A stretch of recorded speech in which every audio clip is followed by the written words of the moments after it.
성령 하나님은 누구신가? 그 중에 성령 설교를 하려고 합니다. 자, 먼저 마태복음 3장 17절 교독하겠습니다. 3장 13절. 그때 예수께서 갈릴리로부터 요단강에 있는 요한에게 오셔서 그에게 침례를 받으려 하시더라. 그러나 요한이 말리며 말씀드리기를 내가 주께 침례를 받아야 할 터인데 주께서 내게로 오시나이까 라고 하니 예수께서 대답하여 그에게 말씀하시기를 이제 허락하라. 우리가 이렇게 하여 모든 의를 이루는 것이 합당하니라고 하시니 이에 그가 허락하더라. 예수께서 침례를 받으시고 곧 물속에서 올라오시니 보라 하늘들이 그분께 열렸고 그가 하나님의 영이 비둘기같이 그 위에 임하심을 보시더라. 같이 읽겠습니다. 보라 하늘에서 한 음성이 있어 말씀하시기를 이는 내 사랑하는 아들이요 그 안에서 내가 매우 기뻐하노라고 하시더라. 이 본문은 예수 그리스도께서 침례 요한에게 침례를 받는 장면입니다. 이 장면에 아버지와 아들과 성령 하나님 세 분, 즉 삼위일체 하나님이 한 장소, 한 시간에 동시에 등장하는 아주 놀랍고 신비로운 부분입니다. 여기서 이제 우리가 성령 하나님의 구원 사역을 중심으로 성경 말씀을 살펴보려고 합니다. 첫째로 성경은 삼위일체 하나님이 구원 사역에 대해서 계시하고 있다는 사실입니다. 한 분 하나님이 세 위격으로 존재하시고 일하시는 분이죠. 그래서 그분이 일하시는 모습을 성경을 통해서 배우면 정말 감탄하지 않을 수 없으며 그분의 은혜에 대하여 찬송하지 않을 수가 없습니다. 우리는 하나님은 너무나 위대하시고 크시고 넉넉하신 분이니까 부족한 나를 어떻게 좀 해주십사 하는 마음으로 나 중심 신앙생활을 하기가 쉬워요. 그럴수록 하나님과 교류가 안 됩니다. 하나님은 내가 범접할 수 없는 분이고 관심도 없고 저에게만 관심을 달라고 그렇게 일방적으로 강구한다면 교통이 안 된다는 거죠. 그래서 정말 하나님과 친밀한 관계를 맺으려면 하나님에 대해서 배워야 합니다. 하나님이 어떤 분인지를 배워야 해요. 그분은 영원전부터 서로 사랑 가운데서 교제하시던 아버지와 아들과 성령이시죠. 이분이 한 뜻을 세우셨습니다. 만물을 말씀으로 지으시고 그 만물이 아들 안에서 하나로 모으시는 것을 하나님의 큰 계획으로 삼으신 것입니다. 성경이 계시가 되었기 때문에 우리는 그 사실을 아는 거죠. 이 뜻을 만물에 이루어지기 위해서 일하시는 세 분 하나님을 보면 지극히 신실하심을 알 수가 있어요. 아버지께서는 계획을 하십니다. 그리고 모든 진행 과정을 총괄하셔요. 시와 때를 정하시고 두 분에게 명하십니다. 직한 사랑으로 명하는 거죠. 또 아들께서는 아버지의 명령에 온전히 순종하시죠. 자신의 몸을 거룩한 산 제물로 드리기까지 순종하십니다. 한 번도 노라고 한 적이 없으세요. 그래서 그 뜻을 만물 안에 이룰 수 있는 길을 열어놓으신 겁니다. 그리고 성령 하나님께서는 아들이 이뤄놓은 그 희생을 통해서 이뤄놓은 그 복음, 그것을 온 천하에 증거할 수 있도록 교회를 세우시는 것입니다. 진행형입니다. 아들이신 예수께서는 다 뜻을 이루었죠. 한 역사적 사건에서 완성하셨는데 성령께서는 지금도 그 일을 진행하고 계세요.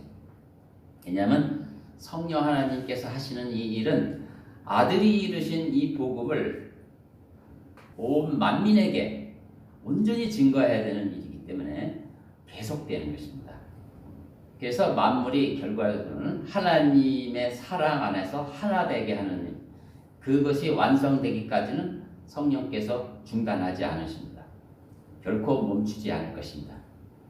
근데 이 세 분은 이 중차대하고 위대한 이 사역을 하시는 데 있어서 결코 초조해하시거나 서두르시거나 긴장하시거나 걱정하시지 않습니다.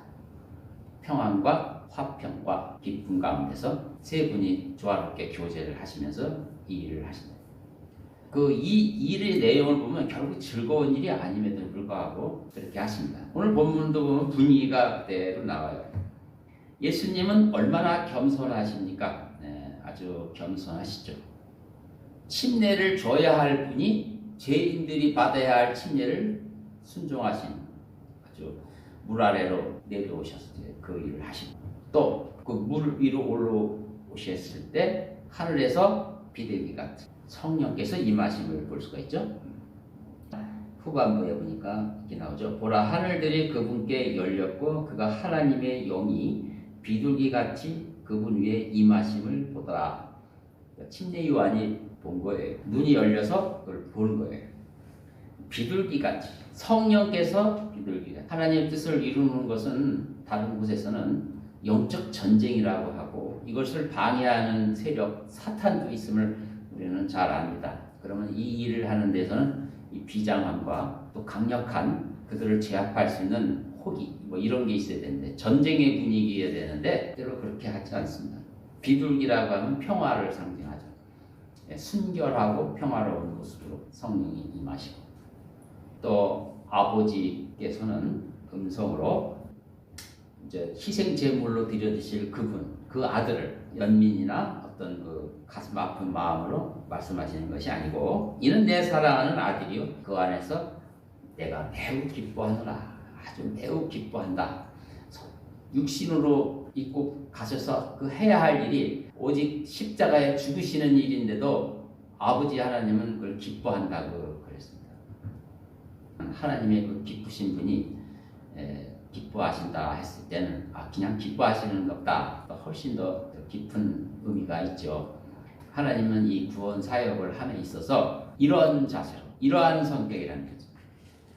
그래서 우리 구원 사역에 동참하는 우리 성도 여러분도 하나님의 일이라는 게 어떤 성격이라는 걸 아셔야 됩니다. 힘들고 어려운 가운데 고난 속에서 그 길을 가지만 하나님처럼 여유를 가지고 기쁨으로 동참하는 것이죠. 그리고 삼위일체 하나님의 이 모습을 사람들이 직접 보게 하시고 이걸 기록해 하심으로 우리는 또 성경을 읽고 간접적으로 그것을 실감하도록 이렇게 하십니다. 하나님이 직접 이렇게 오셔서 실감 있게 역사 가운데서 이루시는 것을 우리가 알도록 하신다 이거예요. 자, 요한일서 1장을 한번 볼까요? 다시 찾아봅시다. 요한일서 1장. 요한일서 1장 1절에서 3절. 제가 읽어보겠습니다. 태초부터 계셨고 우리가 들었으며 우리 눈으로 보았고 주목하여 살폈으며 우리 손으로 직접 만졌던 생명의 말씀에 관해서는 그 생명이 나타나심에 우리가 보았고 증거하였으며 너희에게 그 영원한 생명을 보여주었으니 그 생명은 아버지와 함께 계셨으며 우리에게 나타나셨느니라. 우리가 보고 들은 것을 너희에게 전하면 너희도 우리와 교제를 갖게 하려는 것이니 참으로 우리의 교제는 아버지와 그의 아들 예수 그리스도와 함께하는 것이다. 사도 요한이 태초부터 계신 그분을 눈으로 보았고 손으로 만졌고 이렇게 직접 경험을 했다. 이 경험한 사실을 말씀하는 것입니다. 사실 우리는 경험을 못한다고 생각하지만 그렇지도 않습니다. 성령께서 우리 몸속에 들어오셔서 사실 우리도 계속 경험을 하는 것입니다. 만지고 보고 느끼고 감동을 받고 심지어는 가슴이 아픈 찔림을 당하기도 하고 그렇게 찔르시는 분이 누구시냐는 겁니다. 삼위일체 하나님 그런 분을 우리는 경험하고 있는 거예요. 내적으로 얼마나 큰 축복인지도 모릅니다. 성도가 이제 뭔가 초조하고 여유가 없다면 한번 좀 돌아보실 필요가 있습니다. 이것은 내가 내 힘으로 사는 것은 아닌지, 삼위일체 하나님을 잘 알면서도 이렇게 하나님을 도외시하고 나 혼자 그냥 이렇게 의심초사하고 발버둥 친다면 이제 다시 한번 돌아가야 합니다. 삼위 하나님께서 인류를 구렁텅이에서 구원하는 그 험한 일도 이렇게 기쁘게 감당하셨는데, 그리고 또 세상 사람들도 그렇잖아요. 그러니까 올림픽 선수들 결승에서 긴장감이 있고 비장할 때 오히려 여유로운 농담을 평소처럼 이렇게 하는 자세를 갖지 않습니까? 우리 그리스도인도 똑같다 있죠. 이 신앙생활이 결코 이제 쉬운 것은 아니고 즐거운 것은 아니지만 여기 하나님처럼 여유를 가져야 되는 거죠. 또 아들을 통하여 이 땅에 하신 하나님의 사역은 세 분의 협력을 통해서 이루신 아주 위대한 성취입니다. 그 아버지의 말씀이 성령을 통해서 아들에게 직접 전달이 됩니다. 아버지의 말씀은 아버지가 명령한 거죠. 계획된 것을 이루는 그 하나하나의 말씀들이죠. 이것이 아들에게 전달을 하는데 성령께서 직접 전달해요. 천사를 통하지 않습니다. 특별히 이 부분은 그렇습니다. 다시 한번 요한복음 3장 오늘은 편안하게 성경을 찾아면서 말씀을 상고해 보시기 바랍니다. 요한복음 3장 34절 하나님께서 보내신 분은 하나님의 말씀들을 말씀하시나니, 하나님께서 보내신 분은 예수님을 말하는 거죠. 아버지께서 아들을 보내셨죠. 예수님은 하나님 말씀들을 말씀한다. 하나님의 말씀을 이렇게 전한다는 거죠. 이는 하나님께서 그에게 성령을 한량없이 주십니다. 그러니까 예수님께서 하나님의 말씀을 그때그때 받아서 공생의 3년 동안 전하는 이 한순간순간이 얼마나 긴장되며 얼마나 중요한 순간이겠습니까? 그것을 한치의 오차도 없이 다 이루시려면 예수님은 인자로 오셨기 때문에 인성, 그러니까 사람의 모습으로 그대로 오셨기 때문에 하나님의 도움을 구해야 됩니다. 그리고 한치의 오차도 있어서는 안 됩니다. 실수가 있어서는 안 돼요. 실수를 하면 그로 우리는 구원의 자격을 잃어버리기 때문에, 그래서 온전히 성령을 의지할 수밖에 없는데 아버지께서는 예수님에게 성령을 한량없이 주신다고 했어요. 한량없이. 그래서 성령의 역할이 얼마나 중요하게 역사했는지를 우리는 알 수가 있습니다. 우리 성도들이 성령을 많이 구하는 것 같지 않습니다. 성령을 한량없이 받아서 그 일을 하셨습니다. 예수님도. 아무런 흠이 없는 분도 그렇게 죄를 하셨는데 우리가 성령을 사모하는지 돌아봐야 될 것 같습니다. 두 번째로 성령님의 역할 구체적으로 살펴보겠습니다. 그 첫 번째로 생명을 낳는 일을 하십니다. 성령께서는 생명을 낳는 일을 해요. 그러니까 생명이시기 때문에 없는 곳에서 있게 하시는 거죠. 마치 부부가 결혼하고 아이를 잉태하듯이 없었던 아기가 생기잖아요. 아주 생명이 살아나잖아요. 성령이 하시는 일입니다. 말씀을 육신이 되게 하시는 일을 성령께서 하십니다. 그러니까 어떻게 육신이 됩니까? 어떻게 말씀이 사람이 되느냐고요. 그것을 성령이 하신다고 말씀합니다. 누가복음 1장 35절 보겠습니다. 그 천사가 대답하여 그녀에게 말하기를 성령께서 너에게 임하실 것이며 가장 높으신 분의 능력이 너를 덮으리니 그러므로 너에게서 탄생하실 그 거룩한 이는 하나님의 아들이라 불리리라. 성령께서 역사하셔서 말씀이 육신이 되신 것입니다. 우리가 성령에 대해서 좀 이렇게 스포트라이트를 못 받는 경우가 있는데 오늘은 이제 마음껏 성령님을 조명할 겁니다. 성령 하나님은 생명이십니다. 그분이 하시는 그분의 손에는 모든 것이 생명으로 잉태됩니다. 그분이 운행하시는 곳에 죽은 자들이 살아납니다. 아름다운 탄생의 기적이 나타나는 거죠. 말씀을 육신으로 거룩하게 임하도록 하셨습니다. 그래서 이 성령께서 하시는 이 일은 논리적으로 설명이 불가능합니다. 그래서 이 성육신의 이 진리를 경건의 신비라고 합니다. 경건의 신비는 논쟁의 여지 없이 위대하도다. 하나님께서 육신으로 나타나셨고 성령으로 의롭게 되셨으며 천사들에게 보이셨고 이방인들에 전파되었으며 많은 사람들에게 알림받았고 사람들이 보는 가운데 들려 올라가셨습니다. 성령으로 의롭게 되셨습니다. 예수 그리스도께서 이 땅에서 공생애를 하시고 또 죄를 대신해서 죽으시고 3일 만에 다시 살아나셨는데 부활을 성령께서 일으키신 것입니다. 자, 그러면 여러분도 성령 충만하시면 생명의 역사 가운데 살 수가 있어요. 여러분의 삶이 뭔가 모르게 처져 있다면 성령을 충만하게 해달라고 기도하셔야 됩니다. 뭔가 성령을 소멸한 것입니다. 간절히 기도하시기 바랍니다. 다른 것 구할 게 아니고 성령을 달라고 기도하십시오. 그러면 열정이 생기고 의욕이 생기며 세상을 떨쳐버리고 일어나서 뭐든지 열심히 희망을 가지고 할 수가 있습니다. 바로 그것이 올바른 기도입니다.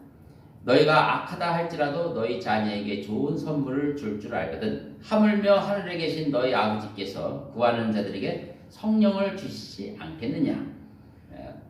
하나님도 성령을 달라고 기도하라고 그렇게 말씀하시네요. 물건도 아니고 내가 당장 필요한 뭐도 아닌데 왜 성령을 달라고 하시는가? 성령이 임하시면 생명, 역사가 일어납니다. 생명의 역사가.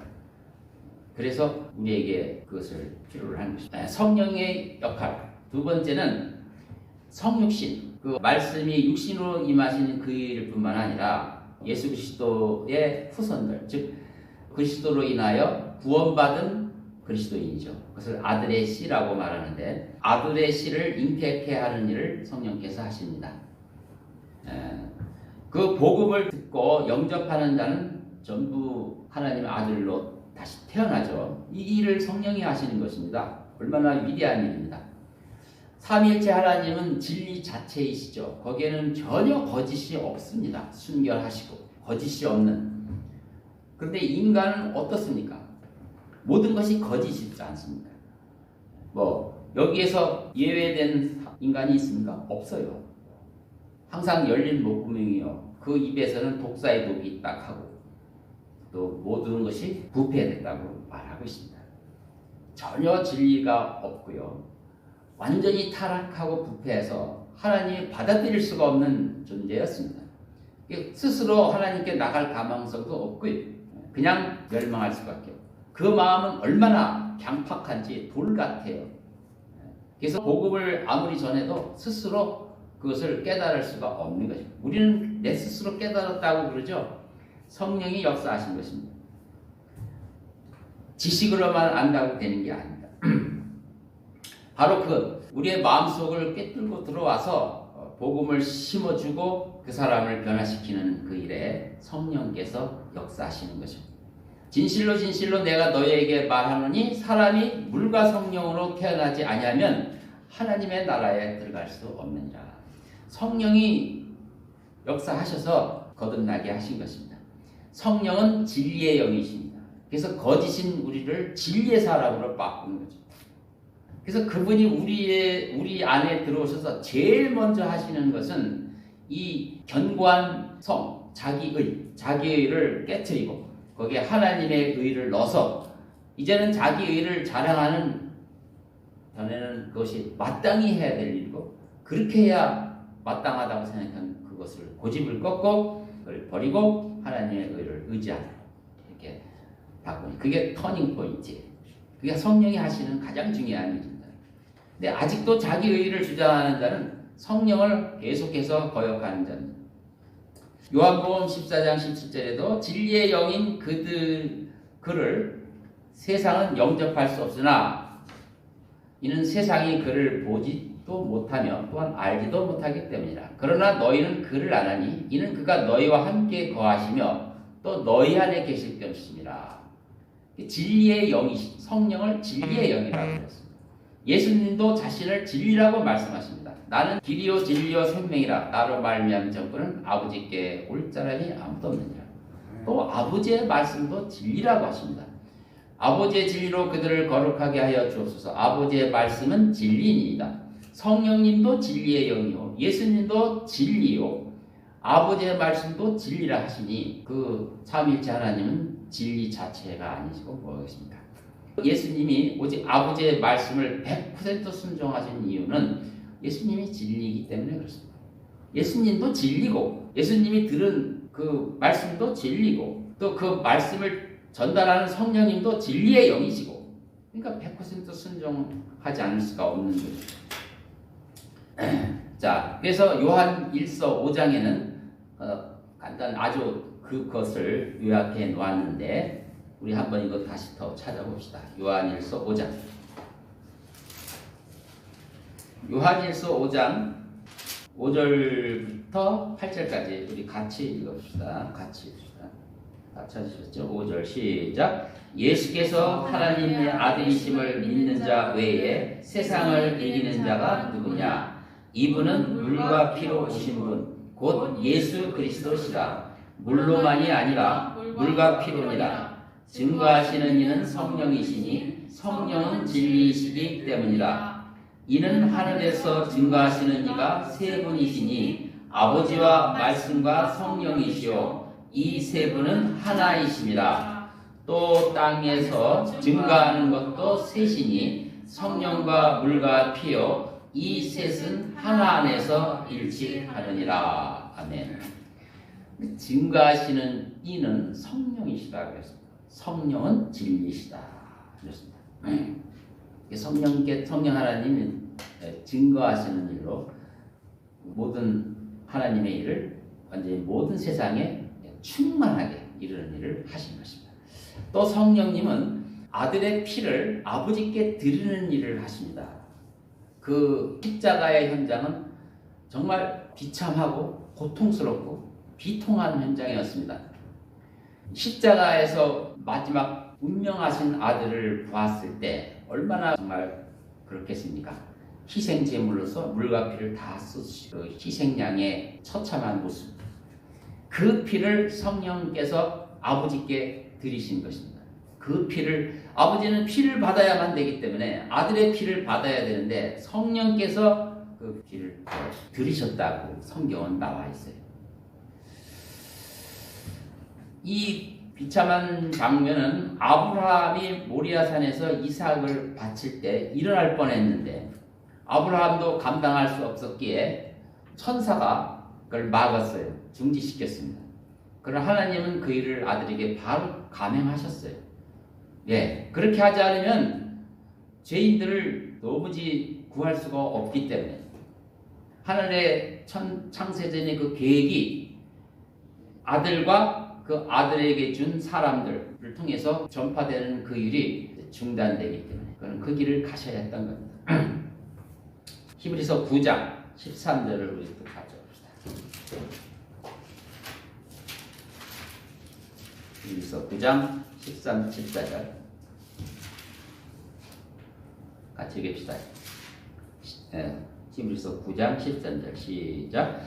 황소와 염소의 피와 암송아지의 제도 불결한 자들에게 뿌려 그 육체를 정결케 함으로써 거룩케 한다면 하물며 영원하신 성령을 통하여 흠없는 자신을 하나님께 드린 그리스도의 피가 어찌 죽은 행실에서 너희 양심을 정결케 하여 살아계신 하나님을 섬기게 하지 못하겠느냐. 영원하신 성령을 통하여 흠없는 자신을 하나님께 드린 그리스도의 피. 성령을 통해서 피가 하나님께 드려졌다고 분명히 되어 있죠. 성령을 통해서 하나님께 아들의 피가 드려졌습니다. 비장함이 있죠. 그게 누구 때문에 이렇게 하셨습니까? 바로 우리를 위해서 그렇게 하신 거 아니에요? 이 해산의 수고를 바로 우리로 인해서 우리가 자녀를 키우고 이제 양육을 하는데 가끔 부모를 섭섭하게 하는 일이 가끔 있죠. 왜 섭섭해요? 너를 위해서 얼마나 수고를 했느냐. 이게 이제 그걸 은혜를 잠깐 잊어 못 알아두면 섭섭할 때가 있습니다. 하나님께서 우리를 구원하시는 이 과정을 삼위일체 하나님이 다 누가 그걸 누구한테 시키겠어요? 그 일을 삼위 하나님이 다 하셨거든요. 성경에 기록해 놓은 것은 그래도 은혜를 알아라는 거죠. 근데 은혜를 모르면 참 제일 실망스러운 것이 부모의 입장이듯이 하나님도 그렇습니다. 그래서 만약 그렇게 한 목적이 거룩하게 하고 마음의 양심을 정결케 하는 목적이라 한다면 우리가 그것을 은혜를 안다면 이 일에 우리도 힘써야 되지 않겠느냐. 그 고난을 헛되지 않게 하려서 우리가 또 죄에 빠질 수 있겠는가 이런 말씀인 것이죠. 성령께서 하시는 일입니다. 또 성령께서 하시는 일이 참으로 많습니다. 또 하나는 죽은 자 가운데서 다시 살리시는 일 아주 중요하죠. 부활이죠. 부활의 역사를 성령이 직접 하십니다. 예수님도 지옥에서 고통을 당하고 계셨습니다. 간절히 기도하셨습니다. 어떤 기도를 들으셨을까 혹시 궁금해한다면 요나를 보십시오. 요나가 물고기 뱃속에서 3일 밤 3일 낮을 그곳에서 기도를 했어요. 거기서 견딜만 쓰고 있는 데가 아니잖아요. 사람 입장에서. 그처럼 예수님도 지옥에서 그러한 기도를 하신 거예요. 그때는 예수님은 대속의 기도가 아니라 자신을 위해서 기도한 거죠. 이제 자신이 의롭고 온전하고 하나님을 사모하는 자라고 기도하듯이 예수님이 그런 기도를 하셨을 때 3일이 지나자 하나님께서 이제 명을 하신 거예요. 아들을 죽은 자 가운데서 일으키라 하고 명령을 내리니 성령이 그 명령을 듣고 내려오신 거예요. 그래서 죽은 자 가운데서 다시 살린 거예요. 로마서에서 나오잖아요. 로마서 8장 11절에 예수를 죽은 자들로부터 살리신 분의 영, 성령이죠. 예수를 죽은 자들로부터 살리신 분은 성령이십니다. 아버지의 명령을 받고 살리신 분은 지옥에까지 내려가서 이렇게 세우신 것입니다. 너희 안에 거하시면 그리스도를 죽은 자들로부터 살리신 분이 바로 성령님이 너희 안에 거하시는 그분의 영으로 인하여 너희 죽을 몸도 살리시리라. 그러니까 성령님은 예수님을 부활케 하신 뿐만 아니라 예수를 믿는 우리 모두에게도 부활의 몸으로 부활케 하는 그런 분이다. 성령님으로 인해서 우리는 부활할 수가 있는 것입니다. 성령님은 또한 세상 가운데서 우리를 거룩하게 구별하는 일을 하십니다. 왜 구별이 필요할까요? 우리를 얼마나 귀하게 여기십니까? 더러워지면 안 되잖아요. 그래서 하나님의 뜻을 이루는 동역자이기도 하고요. 그래서 이 타락한 가운데 그대로 있어서는 안 되죠. 그래서 당연히 구별시켜야 되는 것입니다. 거룩하게 구별하게 하시는 것입니다. 이 복음을 만민에게 전하는 일을 성령께서 주도하시는데 먼저 구령자를 세우십니다. 먼저 믿는 자를 일꾼으로 세우신다는 뜻이죠. 그 다음에 전파하게 하시고 그것을 효과적으로 하기 위해서 지옥계를 세우시는 일을 성령께서 직접 하십니다. 그리고 총괄하십니다.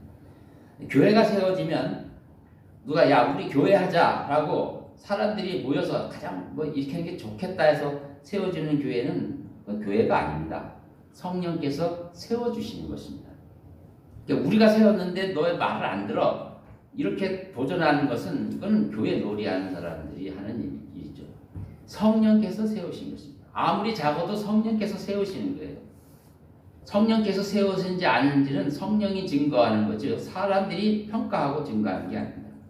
이렇게 해서 성령께서 교회를 세우시고 청중들을 모으시고 또 그들의 귀를 열어서 은혜 받게 하시고 열매를 맺게 하신 것입니다.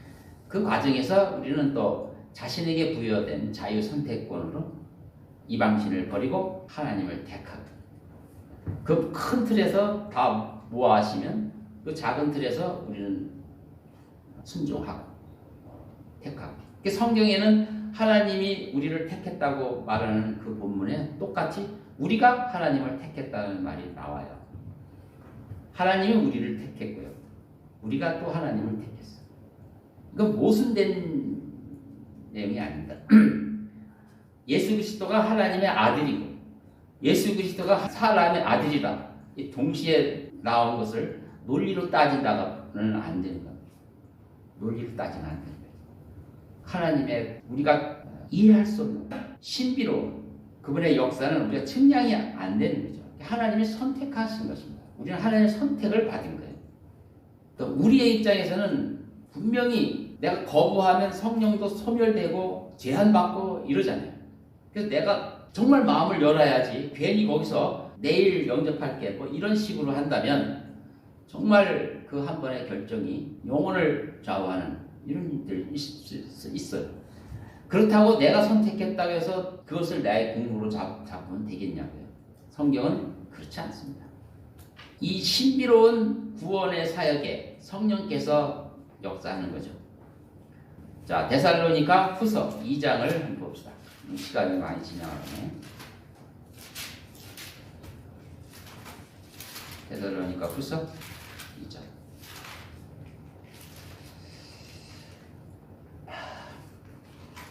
13, 14절 같이 읽읍시다. 찾으셨습니까? 13, 14절 시작. 그러나 주께 사랑받는 형제들아, 우리가 너희에 대하여 하나님께 항상 감사를 드림이 마땅함은 하나님께서 처음부터 너희를 택하시어 성령의 거룩해 하심과 진리를 믿음으로 구원을 받게 하심이니, 이를 위하여 하나님께서 우리가 전한 복음으로 너희를 부르시어 우리 주 예수 그리스도의 영광을 얻게 하셨느니라. 어떻게 됐습니까? 처음부터 하나님이 우리를 택하셨죠. 성령께서 우리를 거룩해 하신다고 기록되어 있습니다. 또 진리를 믿음으로 구원을 받게 하십니다. 진리를 우리는 접해서 믿었죠. 내가 이제 믿습니다 하고 믿은 거죠. 믿는 거. 어떤 사람은 옆에 친구는 안 믿어요. 나는 믿어요. 내가 잘하는 거지 않습니까? 이 친구는 안 믿잖아요. 이 친구는 이제 기회를 잃어버리는 거죠. 이런 아주 신비한 일이 일어나는 것입니다. 베드로전서 1장 2절에도 곧 하나님 아버지의 미리 하심을 따라 성령의 거룩해 하심을 통하여 순종함과 예수 그리스도의 핏부림으로 택함 받은 자들에게 편지하노니, 하나님께서 미리 아시는 거예요. 내가 그때 교회를 가서 하면 믿을 줄 알고 보내시는 거예요. 그게 없으면 우리는 힘으로 안 된다는 뜻이죠. 이렇게 해서 우리는 구원을 받은 것입니다. 또 성령님은 성도가 진리에 순종하도록 도우십니다. 또 자신의 마음을 정결케 하는 일도 도우시고요. 또 형제 사랑을 가식 없이 하도록 격려하십니다. 형제들을 사랑하고 섬기는데도 가식이 있을 수 있어요. 그러니까 조건이 있을 수 있어요. 순수한 조건 없이 사랑을 하도록 성령께서는 도우십니다. 베드로전서 1장 22절에 너희가 성령을 통하여 진리에 순종함으로써 너희 혼도를 정결케 하여, 진리에 순종하고요, 혼도를 정결케 하고 가식 없는 형제 사랑에 이르게 하시는, 바로 그것이 성령을 통하여 이렇게 됩니다. 순결한 마음으로 서로 뜨겁게 사랑하라. 성령이 역사하실 때 온전하게 이루어지는 것입니다. 그래서 우리는 마음을 정하고 기도해야 합니다. 성령의 이 역사하심을 우리가 맛보려면 어떻게 해야 되겠습니까? 논리로 뭐 정해야 되겠습니까? 그럴 수가 없어요. 성령은 바람 같은 분이니까 잡힐 수가 없어요, 손에. 오늘 오로지 성경을 읽고 하나님의 성품을 알고 성령님을 제한하면 안 되죠. 그러니까 성경을 읽으라는 거죠. 기도하라는 것입니다. 성령님은 제한받습니다. 어떻게 무한한 능력을 가지신 분이 왜 제한을 받습니까? 능력이 없으세요? 강권으로 역사하면 안 됩니까? 그게 아니고요. 성령님은 제한을 받는데 힘이 없어서 제한을 받는 것이 아니고, 그는 거룩하시고 순결하신 분인데 우리가 더럽고 또는 강팍하고 이러면, 죄를 가지고 있으면 그걸 피하는 거죠. 그냥 침묵하시는 것입니다. 바로 우리의 그 죄 때문에 그 전능한 힘이 제한받는 거죠. 그런 것입니다. 그건 전혀 차원이 다른 거죠. 성령님은 순결하신 분으로 더러운 것을 증오하십니다. 또 지혜와 지식의 영이기 때문에 미련하고 또 고집스러운 증오하시는 것입니다. 또 성령님은 인내의 영이십니다. 그래서 급히 성내는 일이나 조급한 것을 싫어하십니다. 또 성령님은 성격이 다정다감하시고 친절하신 분이기 때문에 사납고 무례한 것은 성령과 전혀 관계가 없는 것입니다. 또 성령님은 가식 없는 사랑을 하시는 분입니다. 가식이 없는, 어떤 조건도 안 붙어요. 형제를 이렇게 섬길 때 어떤 조건이 붙어서는 안 됩니다. 호의를 받은 그가 나한테 보답을 안 해도 상관없어야 됩니다. 그래서 사랑은 이렇게 순수한 사랑으로 해야만이 된다, 이렇게 말씀하시는 것입니다. 자, 오늘 성령에 대해서 많은 걸 배웠습니다. 이대로 이제 마치겠습니다. 성령님은 제한받으시고 소멸당하실 수 있다는 사실을 우리는 알아야 합니다. 내 자신이 마음을 더럽게 하면 그분은 제한을 받고, 내 안에서 해야 할 일이 많은데 아무것도 못하시고 꽁꽁 묶어놓는 결과가 되는 것입니다. 결코 그렇게 해서는 안 됩니다. 또 사람들은 육신이 약해서 많은 실패를 맛보지만 우리 성령님께서는 이 실패한 병사에게 격려하시고 또 위로하시는 분입니다. 과거는 잊어버리고 앞으로 일도 많으니까 거기서 네가 제대로 한다면, 성령이 역사하신다면 과거는 다 잊어버릴 것이다. 앞을 보고 다시 힘을 내라, 이렇게 용기를 내시는 것입니다. 그러므로 어제까지 내가 실패했더라도 오늘 성령을 구하시면 됩니다. 그러면 여러분은 가능성이 있는 것입니다. 여러분은 반드시 하나님의 영광을 맛보게 될 것입니다. 마지막으로 말씀을 두 구절 읽고 마치겠습니다. 에베소서 5장 18절에 술 취하지 말라. 그것은 방탕한 것이니 오직 성령으로 충만하라. 그렇습니다. 우리는 방탕한 일을 버리고 성령으로 충만하면 삶이 달라질 것입니다. 또 누가복음 11장 13절에 너희가 악하다 할지라도 너희 자녀에게 좋은 선물을 줄 줄 알거든 하물며 하늘에 계신 너희 아버지께서 구하는 자들에게 성령을 주시지 않겠느냐. 여러분, 이제 성령을 갈구하시기 바랍니다. 그래서 하나님의 능력을 힘입어 힘차게 내일을 사시기 바라고, 말씀을 생각하고